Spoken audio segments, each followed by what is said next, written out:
This segment is about understanding your writing process. And before we even get started, I want to say that I'm not going to prescribe a particular process for you.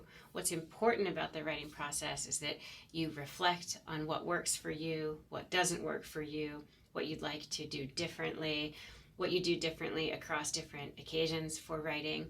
I would also like to have this unit enable you to talk to each other about your writing processes. So perhaps you can borrow an idea from somebody else and experiment with it, and that will help you with your writing process. So again, I'm not trying to prescribe a particular writing process. These processes vary drastically across writers, across writing projects, and across different disciplines. The writing process in general has 4 stages. These are recursive and overlapping stages, so it's not linear and you don't move necessarily from one through the other. But in general, writers usually approach a writing project by thinking about a pre-drafting stage, where you're deciding what it is you're going to write and thinking about your writing project. Then you move into drafting, which is where you're actively writing. Then you might move into revision, which is where you're rethinking what you have to write. And finally, at a certain point, perhaps when you're up against a deadline or you're just tired of a project, you hit the editing and proofreading stage, which is smaller polishing. Here's an example of the writing process and how recursive and overlapping it is.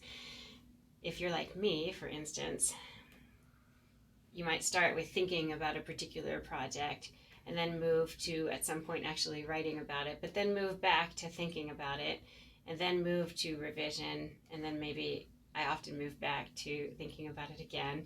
And at some point, after I've done enough of these cycles, back and forth and been pretty non-linear about it, I will finally reach a stage where I need to be editing and proofreading.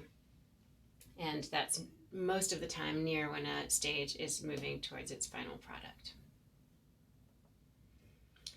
So with the pre-drafting, again, as I said, it's about thinking, reading, researching, planning. There are many different strategies you can use for pre-drafting. One you already tried because it was the timeline that we did for the introducing yourself as a writer to your classmates and me.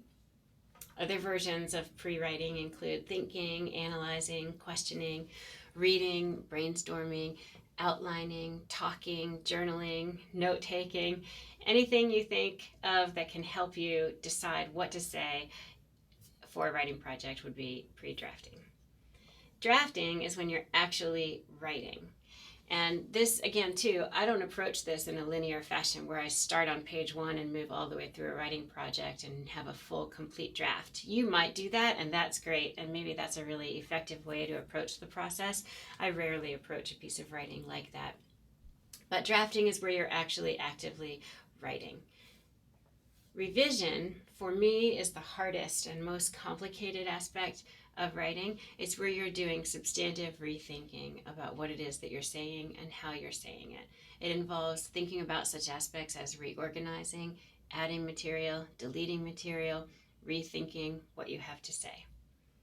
And then finally, there's the editing and proofreading, which is distinguished from revision because it's editing and proofreading is about the smaller kind of local changes. I find editing actually pretty easy. I'm not necessarily good at it because I miss a lot of small proofreading changes. I bet you've probably already found a couple errors on the course assignments, even though I've read them so carefully and other people have too. But anyways, I do like editing and proofreading though, because editing and proofreading involves looking at grammar, clarity, spelling, punctuation, sentence level issues, word choice. It's about polishing a piece of writing, and I find that to be fun. Revision I find hard and sometimes difficult because I'm not sure if I'm actually saying what I want to say or saying it how I want to say it. So I tend to spend a long time with revision and less time with editing. Maybe I should spend more time with editing. Again, here are the stages of the writing process. And I also wanted to point out at this time what the writing process doesn't include, which to me is a little more interesting than the 4 stages that I just spent time taking you through. What the writing process doesn't include are how writers feel throughout the process.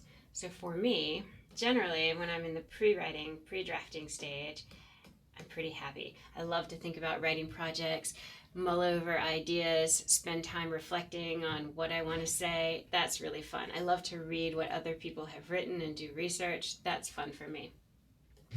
The drafting stage, and even this revision stage, if I can collapse those for a minute, at this point, generally I tend to probably feel a little unhappy or scared.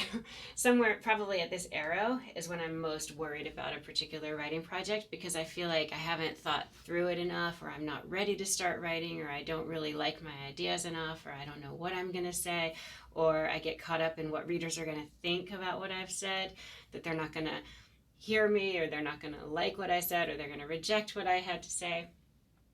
And then with the revision, sometimes I'm not totally happy because I feel like I spend too long on the revision stage and I get a little tired of what I'm writing and it's never quite reaching what I want it to say. But again, here with the editing, then I usually get happier. Another thing that the writing process, as I outlined it, doesn't get at are various rituals or quirks that writers have around writing. You might have a particular pen that you like to use, or a particular place you like to go, or you might have to have 2 cups of coffee of a particular kind or tea before you start writing, or you might have to go for a walk for 10 minutes before you start writing. All of those things are really interesting to me, anyways, the rituals and quirks that circulate around the writing process. And finally, the third aspect that this overview doesn't get at, that I'm interested in thinking about, are also disciplinary distinctions and how writing processes just vary. I'll just put a wiggly line to show that writing processes vary dramatically across writing projects. I might use one process for writing an email to a friend that's very different than a process I would use for creating a 25-page article for potential publication in a journal. The writing process you use for writing for this class might look pretty different than writing that you're doing for other classes or for your job or in your personal life. And the writing process that I do for scholarship in my discipline of writing studies and English literature might look really different than what my colleague in ecology does for articles in her discipline, or what my colleague in anthropology does for articles in his discipline. So I'd really like us to begin thinking about not just in general the writing process, but specifically about these 3 things. Oops, let's include that too. Okay, how writers feel throughout the process, what your particular quirks are. Maybe there's another stage that you want to include that you think needs to be there that's not there. And then also how it varies across writing projects and across disciplines. So I invite you to please visit the discussion forum and have these conversations, share with each other these more interesting, unique aspects of the writing process. And also please watch the videos of our disciplinary consultants who will talk about the writing processes in their different disciplines.